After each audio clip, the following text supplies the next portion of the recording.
दोस्तों, आज हम बादशाह दरवेश गुरु गोविंद सिंह इस कड़ी में साहिब श्री गुरु गोविंद सिंह जी का गुरपुरब मनाते हुए 5 दिन श्री गुरु गोविंद सिंह जी के जीवन चरित्र, उनकी शिक्षाओं पर विचार, चिंतन, मनन करेंगे, ध्यान करेंगे और उस ऊर्जा को ग्रहण करेंगे।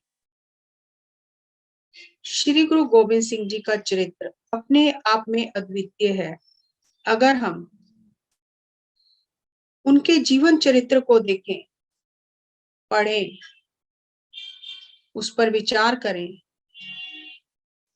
तो शायद हमारा जीवन भी कम पड़ जाए। समय अनुसार, संदर्भ अनुसार हम कुछ सूत्रों को इन 5 दिनों में ग्रहण करेंगे, लेंगे। तो शुरुआत करते हैं। साहिब श्री गुरु गोविंद सिंह जी का जन्म 5 जनवरी 1667 को हुआ। 21 अक्टूबर 1708 तक उन्होंने मातलोक पर अपना कार्य किया और सत्यलोक चले गए। नांदेड़, महाराष्ट्र में अपना अंतिम समय बिताया और सत्यलोक की ओर प्रस्थान किया। उनका जन्म स्थान पटना है, जिसे पटना साहिब कहा जाता है, बिहार में।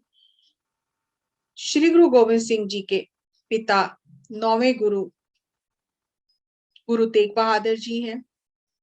उनके माता गुजरी जी हैं और श्री गुरु गोविंद सिंह जी के 3 पत्नियां, माता जीत कौर जी, माता सुंदर कौर जी और माता साहिब कौर जी हुए हैं। उनके 4 सुपुत्र, 4 साहिबजादे, बाबा अजीत सिंह जी, बाबा जुझार सिंह जी, बाबा जोरावर सिंह जी और बाबा फतेह सिंह जी, 4 साहिबजादे। और 32 साल 10 महीने 26 दिन उन्होंने गुरियाई की, गुरु भार संभाला, गुरु पद संभाला और फिर अपना अंतिम समय निकट जानकर ये घोषणा की कि अब आगे से मनुष्य देह में, मानव देह में कोई गुरु नहीं होगा। और सब सिखों को ये आदेश दिया कि अब आगे से शब्द ही आपका गुरु है, कोई मनुष्य शरीर में कोई गुरु नहीं है। और गुरु परंपरा को वहीं पर, देहधारी गुरु की परंपरा को समाप्त करके शब्द गुरु को गुरगद्दी सौंप दी कि जुगों जुगों तक साहिब श्री गुरु ग्रंथ साहब जी अब खालसा पंथ के सिखों के गुरु रहेंगे। और बहुत ही बुलंद आवाज में कहा, सब सिखन को हुक्म है, गुरु मान्यो ग्रंथ। इट इज माई ऑर्डर, ये मेरा आदेश है सभी सिखों के लिए कि अब गुरु ग्रंथ ही गुरु होंगे। जो भी समस्या है, जो भी प्रश्न है, आप गुरु ग्रंथ साहब जी के आगे जाकर अपनी समस्या, अपना प्रश्न रखें, तो वहीं से आपको जो 10 गुरुओं की ज्योत विराजमान है गुरु ग्रंथ साहब में, 15 भगत हैं, 14 भट्ट हैं, 11 भट्ट हैं, वहीं से आपको उत्तर मिलेगा। तो गुरगद्दी श्री गुरु ग्रंथ साहब जी को सौंपकर सत्यलोक की ओर चले गए। साहिब श्री गुरु गोविंद सिंह जी का अगर हम चरित्र देखते हैं तो विरोधाभासी चरित्र है। एक तरफ युद्ध के मैदान में जालिमों का नाश करते हैं, एक तरफ अपने ही एक सिख भाई कन्हैया जी को मरहम पट्टी देते हैं। गुरु गोविंद सिंह जी के तीरों में एक एक तोला सोना लगा होता कि अगर वो जख्मी हो जाए तो उसका इलाज हो जाए, और अगर उसकी मृत्यु हो जाए तो उसकी देह का अंतिम संस्कार हो जाए। एक तरफ संगीत के धनी, कवि, कवीश्वर, कलम के धनी, एक तरफ बादशाह, एक तरफ दरवेश,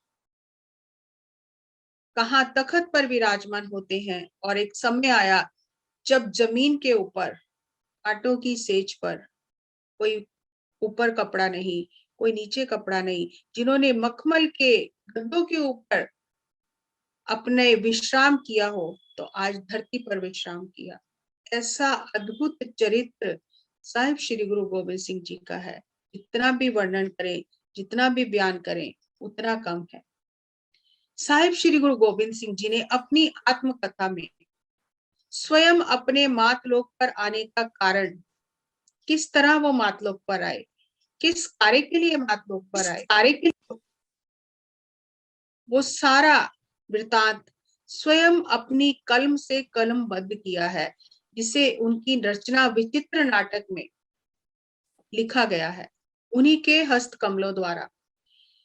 साहिब श्री गुरु गोबिंद सिंह जी ने इस रचना का नाम लिखा विचित्र नाटक। पंजाबी में विचित्र कहा जाता है, हिंदी में विचित्र कहा जाता है।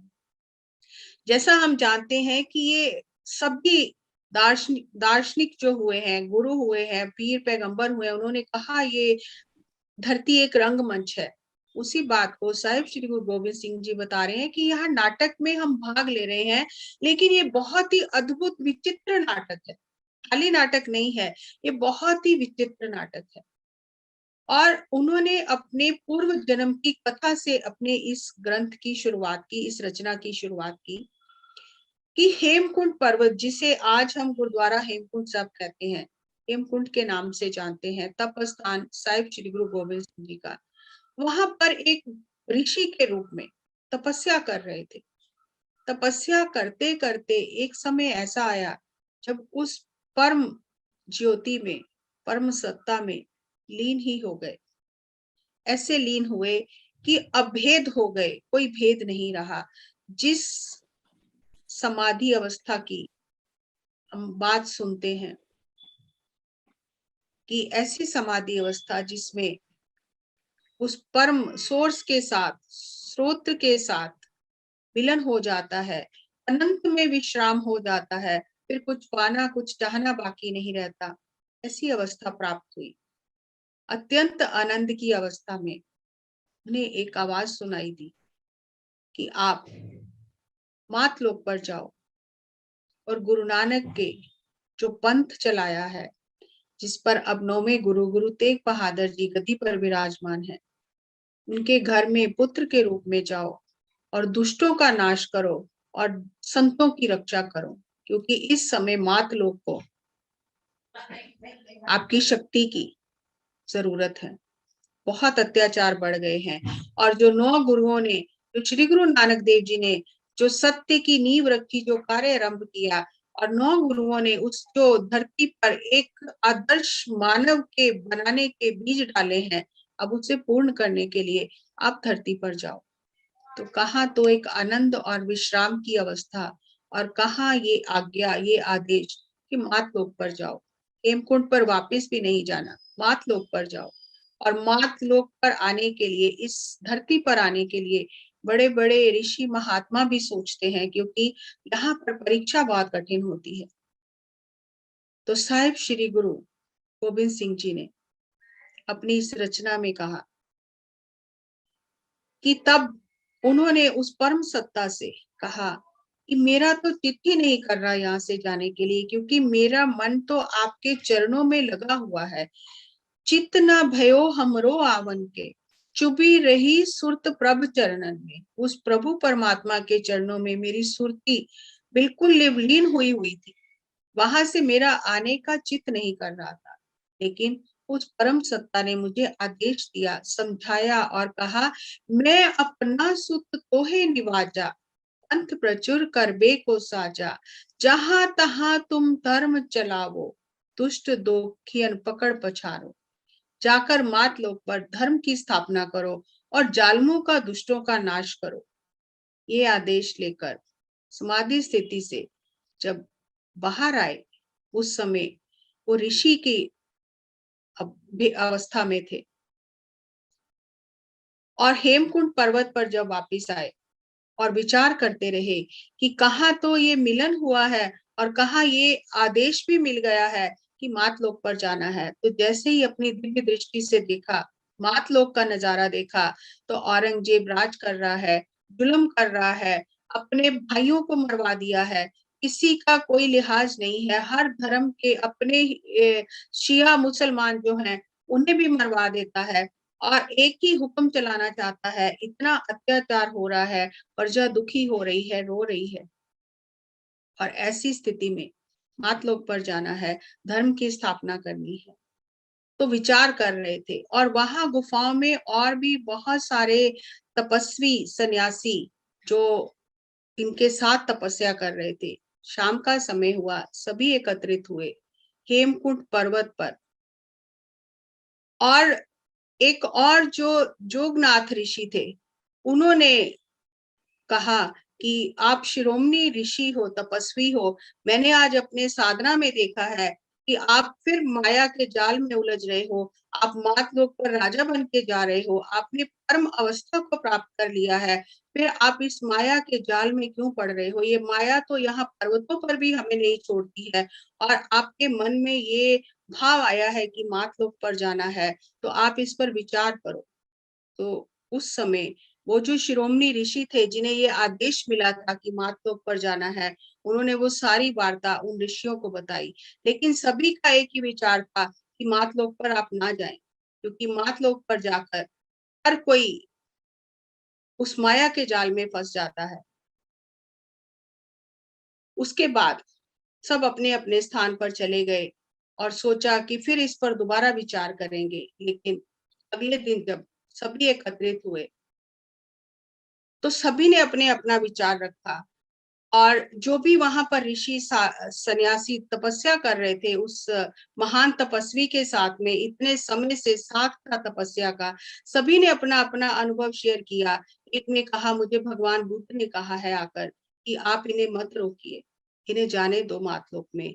इन्हें आदेश मिला है परम सत्ता का, और इन्हें जाकर बहुत कार्य करने हैं, तो इन्हें मत रोकिए। एक ने कहा, मुझे पीर मोहम्मद पैगंबर ने कहा है कि आप इन्हें मत रोकिए। मुझे महर्षि पतंजलि ने कहा है, कपिल मुनि ने कहा है। जो जो कोई जिसकी आराधना करता था, जिससे जुड़ा हुआ था, सभी ने अपने अपने विचार व्यक्त किए कि हमें हमारे पीर ने, हमारे गुरु ने आकर कहा है कि आप इन्हें मत रोकिए, इन्हें मातलोक में जाने दीजिए, और आप भी इनके साथ जाइए और इनकी सेवा करिए, क्योंकि ये बहुत महान कार्य के लिए जा रहे हैं।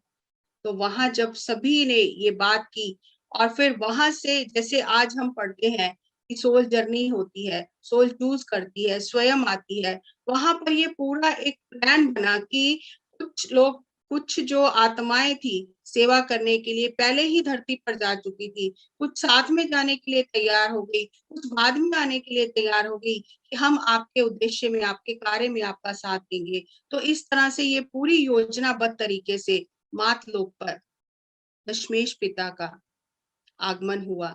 और जब दशमेश पिता मातलोक पर एक विमान में बैठकर हेमकुंड से चले, परम सत्ता का आशीर्वाद लेकर, परम सत्ता ने कहा कि मैं हमेशा आपके साथ हूँ, आपके अंदर विराजमान हूँ, आपके माध्यम से ये सारा कार्य होगा। तो दशमेश पिताजी जब आए पटना में, वो विमान उतरा, और जैसे ही वो विमान पटना में उतरा, वहां माता गुजरी जी हैं जो गर्भवती हैं, जिनके गर्भ से दशमेश पिता का अवतरण होना है। चारों तरफ प्रकाश ही प्रकाश हो गया। और जो भी योगी आत्माएं थी, जो भी सिद्ध पुरुष थे, जिनकी दिव्य दृष्टि थी, उन्होंने उस प्रकाश को धरती पर उतरते हुए देखा। और इस तरह दशमेश पिताजी का जन्म होता है पटना में, पिता गुरु तेग बहादुर जी और माता गुजरी जी के घर में दशमेश पिता का आगमन हुआ। और यहाँ दोस्तों एक बहुत ही अद्भुत मिसाल है कि गुरु तेग बहादुर जी और माता गुजरी जी ने 26 साल 9 महीने 13 दिन घोर तपस्या की। पूरी जवानी की उम्र में उन्होंने तपस्या की। और जब दुष्ट दमन साहिब श्री गुरु गोविंद सिंह जी का उनके घर में अवतरण होता है, उस समय उनकी उम्र 45 साल से ऊपर थी, गुरु तेग बहादुर जी की। जब उन्हें गुरियाई गद्दी मिल जाती है, तब गोविंद राय जी का पटना में जन्म होता है। एक इतनी महान युग पुरुष को धरती पर अवतरित होने के लिए कैसे माता पिता चाहिए, कितनी तपस्या और साधना माता गुजरी जी और गुरु तेग बहादुर जी की थी कि उनके घर में दुष्ट दमन जी का अवतार हुआ।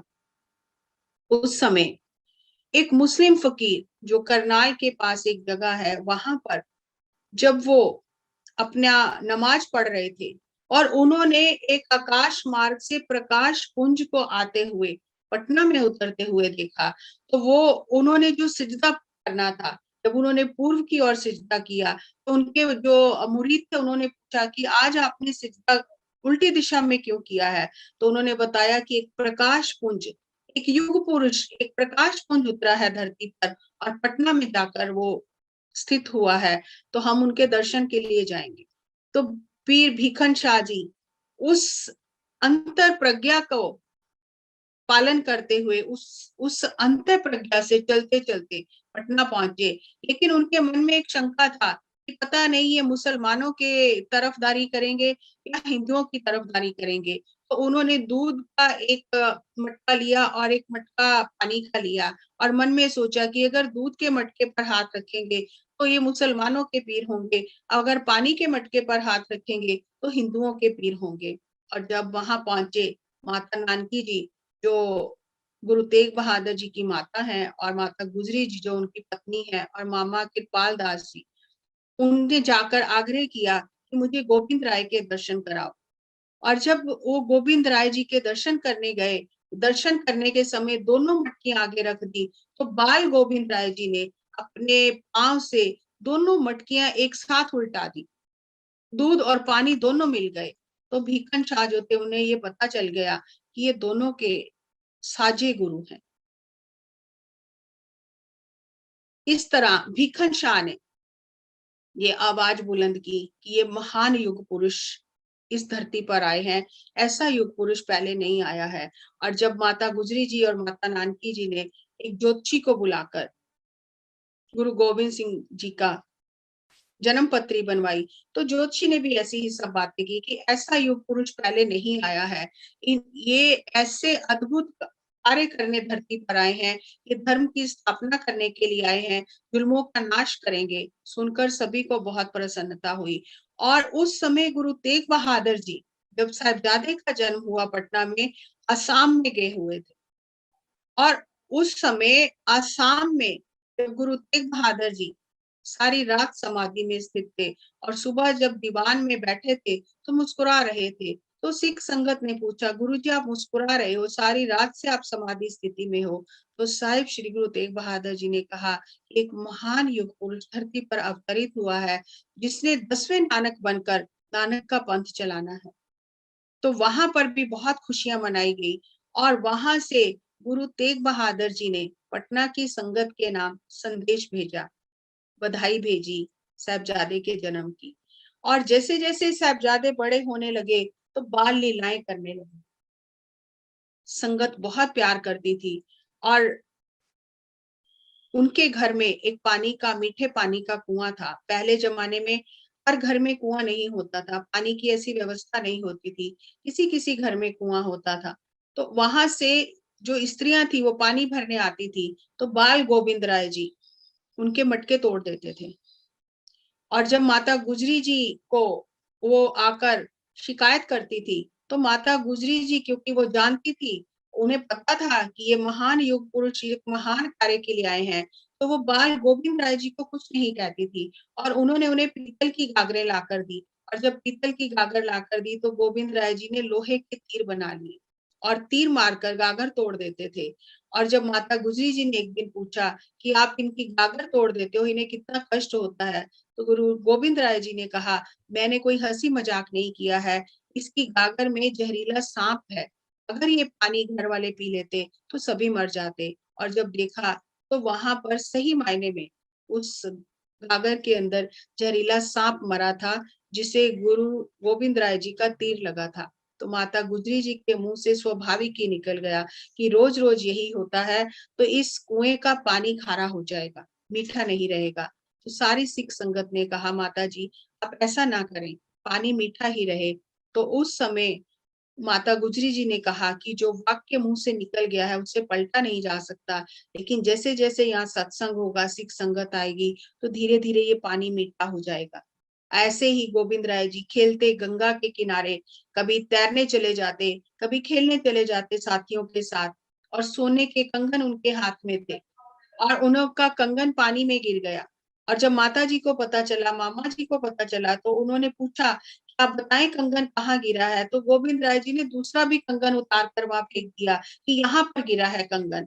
तो उन्हें पता चल गया कि गोविंद राय जी मोह माया से निर्लेप हैं। ऐसे अनेक कौतक अगर हम बात करें तो बहुत ही ऐसे अनेक कौतक हैं कि हम उसे और गहराई में जानते रहेंगे। लेकिन आज मैं एक तो आपसे और शेयर करती हूँ जिसमें हमारे लिए अध्यात्म के बहुत गहरे सूत्र हैं। वहां पर पंडित शिवदत्त जो उम्र में बहुत बुजुर्ग हो चुके थे, राम भगवान श्री राम की आराधना करते थे और वहीं आसपास गोविंद राय बालकों के साथ खेलते रहते थे। और जब पंडित शिवदत्त प्रार्थना करते थे कि भगवान राम आकर मेरे प्रसाद को भोग लगाए, तो एक दिन गोविंद राय जी ने वो प्रसाद उठा लिया और खा लिया। तो पंडित ने कहा कि आपने मेरा प्रसाद क्यों जूठा किया है। तो गोविंद राय जी ने कहा आप ही तो बुलाते हो कि आकर मेरे प्रसाद को भोग लगाओ, और जब खा लिया है तो आप शिकायत करते हो कि ये प्रसाद क्यों खा लिया है। तो पंडित ने कहा मैं तो श्री राम को बुलाता हूँ, आपको नहीं बुलाता हूँ। उस समय पंडित शिवदत्त को गोविंद राय जी ने बाल रूप में श्री राम भगवान के दर्शन किए कराए, और उस समय पंडित शिवदत्त जो था उसकी जन्मों जन्मों की तपस्या का फल मिल गया और उसने बाला प्रीतम गोविंद राय जी को अपना सर्वस्व सौंप दिया और उनकी भक्ति में लीन रहने लगा। और वहीं पर राजा फतेह चंद मैनी, जो राजा फतेह चंद था, उसके घर में संतान नहीं थी।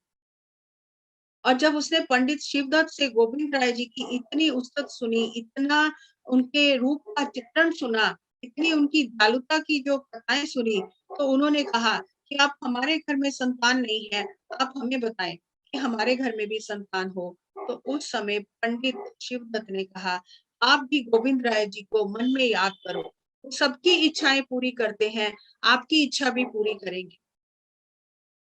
तो यहाँ पर बहुत ही अद्भुत एक बात समझने वाली है कि गोविंद राय जी जिस महल में रहते हैं, वहां से राजा फतेह चंद मैनी का महल ज्यादा दूर नहीं है, थोड़े ही कदमों का फासला है। और यहाँ पंडित शिवदत्त जिन्होंने राम रूप में बाल गोविंद राय के दर्शन किए और उन्हें बाला प्रीतम कहा, वो उन्हें कह रहे हैं कि अपने घर में बैठो, ध्यान करो गोविंद राय के चरणों का, प्रेम करो उनसे, वो स्वयं आएंगे दर्शन देने। यहाँ ये नहीं कहा कि आप उनके घर चले जाओ, आप उनसे अपनी मन की इच्छा जाहिर करो, आपकी इच्छा पूरी होगी। एक बहुत ही गहरा सूत्र दिया पंडित शिवदत्त ने कि आप अपने घर जाकर ध्यान में बैठो, ध्यान करो गोविंद राय का। अपने आप जब गोविंद राय तक आपकी आत्मा की पुकार पहुंचेगी तो आपके पास आएंगे। तो उस दिन से राजा फतेह चंद और उसकी पत्नी दोनों बैठकर घर पे महल में गोविंद राय जी को, बाला प्रीतम को याद करने लगे। कि लेकिन जब ये याद कर रहे हैं, मन में पुत्र की कामना है कि बाला प्रीतम आएंगे और हमें पुत्र का वरदान देंगे। बहुत समय तक तड़प बढ़ती गई और बाला प्रीतम की लीलाएं सुनते हैं, लेकिन घर में बैठकर उन्हें याद करते हैं। और जैसे जैसे तड़प बढ़ती गई, तो पंडित शिवदत्त से जाकर कहा कि अभी तक बाला प्रीतम के हमें दर्शन नहीं हुए हैं, अभी बाला प्रीतम आए नहीं हैं। तो पंडित शिवदत्त ने कहा आप कामना के साथ बैठे हो, हृदय खाली नहीं है, हृदय में या तो कामना रह सकती है या बाला प्रीतम रह सकते हैं। तो उन्होंने कहा बात तो सही है। तो घर जाकर दोनों ने सलाह की कि रावण जैसे इतने राजा हुए हैं, उनके भी इतने पुत्र होने के बावजूद नाम नहीं रहा। राजा दशरथ भगवान श्री राम के वियोग में प्राण देने पड़े, तो पुत्र होने से भी क्या सुख है। तो हम जो अपने मन में पुत्र की कामना लेकर ध्यान कर रहे हैं, जो ध्यान कर रहे हैं बाला प्रीतम का, हमारी कामना ही हमारे रास्ते में रुकावट है। तो हमें इस कामना को छोड़ देना है। ये पुत्र मोह की कामना बहुत गहरे में हमारे उतर गई है, हमें इस कामना को छोड़ देना है। हमें पुत्र मोह नहीं, हमें पुत्र नहीं, हमें बाला प्रीतम ही चाहिए। और जब धीरे धीरे उस तरह से साधना करनी शुरू की, ध्यान करना शुरू किया, तो बाला प्रीतम के चरणों तक उनके आत्मा की तरंगे पहुंच गई।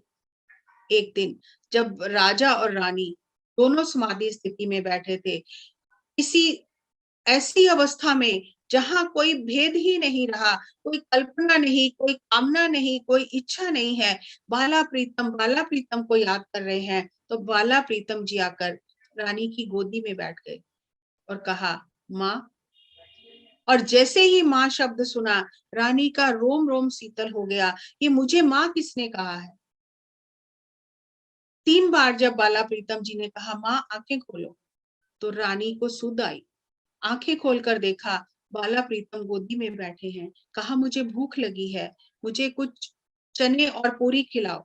तो रानी ने उठकर चने और पूरी खिलाए और कुछ समय अपने दोस्त, अपने मित्रों के साथ वहां प्रसाद ग्रहण किया, खेलते रहे। और जब कहा कि आज से मैं आपका पुत्र हूँ, आप मेरी माँ हो, मेरे जैसा तो मैं ही हूँ, मेरे जैसा मैं ही हूँ, मैं ही आपका पुत्र हूँ, आज से आप मुझे अपना पुत्र समझो। तो राजा और रानी दोनों धन्य हो गए। और जब बाला प्रीतम वापिस घर आते हैं, तो माता गुजरी को कहते हैं कि आज हमने एक माँ और बनाई है। तो माता गुजरी बहुत हैरान हुए कि माँ के तो 2 बच्चे होते हैं, बच्चे की 2 माएं कैसे होती हैं? तो बाला प्रीतम जी ने इतना सुंदर उत्तर दिया, जिस तरह 2 आंखों में दृष्टि होती है, उसी तरह 2 माएं भी होती हैं। तो माता गुजरी जी जानते थे कि इनके अद्भुत चरित्र हैं। और यहाँ समझने वाली बात ये है कि जब हम ध्यान करते हैं, जब हम किसी कामना के साथ ध्यान करते हैं, तो हमारा हृदय जो है वो कामना ने उस स्थान को भरा हुआ है। तो इसीलिए सिर्फ कामना की ही पूर्ति होती है। लेकिन जब हम शून्य स्थिति में चले जाते हैं, समाधि स्थिति में चले जाते हैं, कोई कामना नहीं है, कोई इच्छा नहीं है, केवल परमात्मा की ही इच्छा है, स्वयं को जानने की, परमात्मा को जानने की इच्छा है, तो परमात्मा ही आकर घर में विराजमान हो जाता है। यहाँ पर पंडित शिवदत्त ने जो सूत्र दिया राजा और रानी को, ये नहीं कहा कि रोज जाकर गोविंद राय के दर्शन करो, उनके घर जाकर बैठ जाओ, उनसे मांगते रहो, नहीं। उन्हें कहा, अपने घर जाकर ध्यान करो, गोविंद राय स्वयं चल कर आएंगे। तो यहाँ ये बात स्पष्ट हो जाती है कि हमें अपने बर्तन को तैयार करना है, अपने हृदय को इच्छाओं से, कामनाओं से खाली करना है, तो स्वयं परमात्मा आकर उसमें विराजमान हो जाएगा। क्योंकि प्रकाश ही प्रकाश में विलीन हो सकता है। गुरु तो प्रकाश है, लेकिन हम गुरु को शरीर समझें, गुरु को एक इच्छा पूर्ति करने का एक साधन समझें, तो केवल इच्छा ही पूर्ति होगी, लेकिन हम उस प्रकाश में लीन नहीं हो सकते। अगर हमें प्रकाश रूप होना है, तो गुरु प्रकाश रूप है, तो हमें भी अपने हृदय के घर को ध्यान से रोशन करना होगा, शून्य करना होगा। क्योंकि जहाँ शून्यता है, जहाँ खालीपन है, वही परमात्मा विराजमान हो सकता है। तो वही बात आज हमें पत्री जी सिखा रहे हैं, ध्यान करो, मन को शून्य करो, मन को खाली करो, क्योंकि शून्य ही शून्य में समा सकता है। लेकिन अगर हमारे अंदर भावनाओं की, कामनाओं की, इच्छाओं की गठड़ी है, पोटली है, तो हमारा हृदय भरा हुआ है, तो हम तैयार नहीं है अभी। तो हमें भी ध्यान करके अपने मन को शून्य करना है। और 4 साल की उम्र जब गोविंद राय जी की हो जाती है, उस समय उनका अपने पिता से मिलाप होता है। तब आसाम से गुरु तेग बहादुर जी वापस आते हैं और फिर अपने परिवार को लेकर अनंतपुर साहिब आ जाते हैं। और जब अनंतपुर साहिब आते हैं, तो वहां पर औरंगजेब के अत्याचारों से सताए हुए कश्मीरी पंडित आकर पुकार करते हैं कि हमारे धर्म की रक्षा करो। उस समय धर्म की रक्षा करने के लिए गोविंद राय जी ने अपने पिता को ये कहा कि आपसे महान सत्पुरुष कौन है। जब गुरु तेग बहादुर जी ने कहा कि हम विचार कर रहे हैं कि अगर कोई सत्पुरुष अपनी बलि बलि दे, तभी इनके धर्म की रक्षा हो सकती है, तो गोविंद राय जी ने कहा, आपसे महान सत्पुरुष इस समय कलयुग में कौन है, आप इनके धर्म की रक्षा करो। तो 9 साल की उम्र में गोविंद राय जी ने अपने पिता को धर्म की रक्षा करने के लिए भेजा। और कल्पना करके कभी हम देखें कि एक 9 साल का पुत्र, जिसे अपने पिता का शीश मिलता है केवल, जिस औरंगजेब ने गुरु तेग बहादुर जी को शहीद कर दिया और एक सिख भाई जेता गुरु तेग बहादुर जी का शीश ले जाकर गोविंद राय जी को देता है। और गोविंद राय जी अपने हाथों से अपने पिता के शीश का संस्कार करते हैं। 4 साल की उम्र में अपने पिता से मिलते हैं, कुछ समय पिता के साथ अनंतपुर साहब बिताते हैं, और जो कुछ समय उन्होंने पिता के साथ बिताया उस समय गुरु तेग बहादुर जी ने उन्हें हर प्रकार की शिक्षा, शस्त्र विद्या, शास्त्र विद्या सब कुछ सिखाया। और 9 साल की उम्र में 5 वर्ष केवल साथ रहने के बाद दोनों शक्तियां, महान शक्तियां जो एक दूसरे को जानती हैं, जो ये जानती हैं कि वो किस कार्य के लिए धरती पर आई हैं, तो दोनों शक्तियां अपना अपना कार्य करने में लग जाती हैं। दशमेश पिताजी ने जो शिक्षा दी है, बी अ मास्टर, मास्टर बनो, किसी के मास्टर नहीं बनना, अपने मास्टर बनना है। और उसके बहुत गहरे सूत्र दिए हैं कि मास्टर बनना कैसे है। लिव फियरलेसली, डाई फियरलेसली, निडर होके जीना, निडर होके मरना, ना डर डर के जीना, ना डर डर के मरना। लेकिन ये कैसे संभव होगा? कैसे हम अपने मास्टर बनेंगे? कैसे हम निडर होकर जिएंगे? कैसे हम निडरता से मृत्यु को गले लगाएंगे? तो उसका सूत्र दिया कि हमेशा ग्रेटिट्यूड में रहो, जो मिला है उसके लिए हमेशा ग्रेटिट्यूड में रहो, और इस शरीर को सहनशीलता का मंदिर बनाओ। धीरज धाम बनाए एह तन, बुद्ध स्यो दीपक ज्यों उजियारे, ज्ञान की बढ़नी मने हाथ ले, आतरता कुतवार बुहारे। ये गुरु गोविंद सिंह जी की रचना है कि स्पिरिचुअल वॉरियर बनना है तो अपने भीतर हमेशा तन जियो तह को जग में, मुख ते हर चित्त में युद्ध विचारे। और चित्त में जिस युद्ध का विचार करना है, मुख से उस परमात्मा का गुणगान करना है, चित्त में युद्ध का विचार करना है, तो वो युद्ध कौन सा है जिसका विचार करते रहना है? वो बाहर का युद्ध नहीं है कि लोगों से जाके लड़ाई करनी है, अपनी वृत्तियों से, अपनी भावनाओं से, अपने भीतर की नकारात्मक चीजों से युद्ध करना है, उन पर विजय पानी है, अपने मन को जीतना है।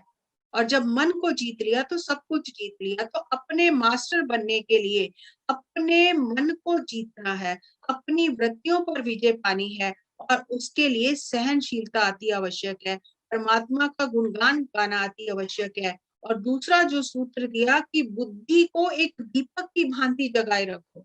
ये बुद्धि का दीपक कैसे जलेगा? बुद्धि का दीपक जलेगा ग्रंथों का अध्ययन करने से, स्वाध्याय करने से। बुद्धि हमारा मार्गदर्शन करेगी, बुद्धि का दीपक जलेगा, और फिर जब बुद्धि का दीपक जलेगा तो ज्ञान की प्राप्ति होगी। ज्ञान की प्राप्ति होने से क्या होगा? हमारे अंदर जो खरपतवार है नकारात्मक भावनाओं की, नकारात्मक शब्दों की, नकारात्मक सोच की, द्वेष भावनाएं जो हमारे मन में चलती हैं, तो ये जो ज्ञान रूपी तलवार है, ये उन सारी खरपतवार को काट कर बाहर कर देगी, हृदय को शुद्ध कर देगी। और जब हृदय शुद्ध हो जाएगा तभी उसमें परमेश्वर का निवास हो सकता है, तभी हम स्वयं को जान पाएंगे अपने वास्तविक स्वरूप में।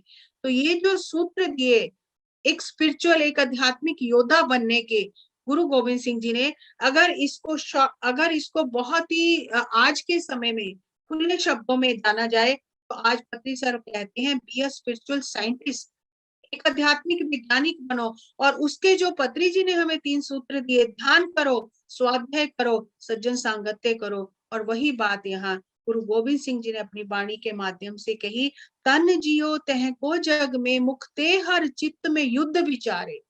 अंदर अपने ही अपनी वृत्तियों से युद्ध करना है, अपने ध्यान से, अपनी ऊर्जा से उन वृत्तियों को जीतना है, और स्वाध्याय करना है। बुद्धि को उजागर करने के लिए, प्रकाश में करने के लिए ग्रंथों का अध्ययन करना है। और ग्रंथों का अध्ययन करने से, ध्यान करने से जो ज्ञान प्राप्त होगा, उस ज्ञान की तलवार से अपने भीतर से सभी वृत्तियों को उखाड़ कर फेंक देना है। तब आप एक आध्यात्मिक योद्धा, आध्यात्मिक वैज्ञानिक बन जाओगे, आप अपने मास्टर बन जाओगे, और आपको निडर होके जीना और निडर होके मरना आ जाएगा। और इसी के लिए हम धरती पर आए हैं। तो दोस्तों, इतने अद्भुत सूत्र, ध्यान, जब जब कोई संत महापुरुष गुरु धरती पर अवतरित होता है, वो ध्यान करना बताता है। ध्यान के बिना हम कुछ भी पा नहीं सकते।